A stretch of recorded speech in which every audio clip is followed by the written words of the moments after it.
28 তারিখ মাননীয় মুখ্যমন্ত্রী বোলপুরে বাংলা ভাষা নিয়ে আন্দোলন করতে আসছেন। আমার অনুরোধ আমাদের মুখ্যমন্ত্রীর কাছে, এসব নাটক করে পশ্চিমবঙ্গকে নষ্ট করে লাভ হবে না।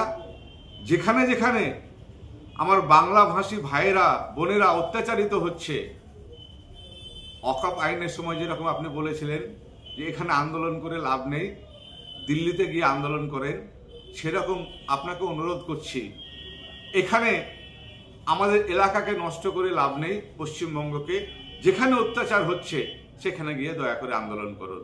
আর কয়েকটা প্রশ্ন আপনার কাছে রাখছি মাননীয় মমতা ব্যানার্জির কাছে।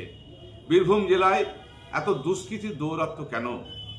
বীরভূম জেলায় এত বালি মাফিয়া, কয়লা মাফিয়া, বিভিন্ন মাফিয়া কেন?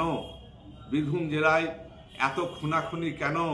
সে টিএমসিতেই হোক, খুন করছে টিএমসি, খুন হচ্ছে টিএমসি। কেন?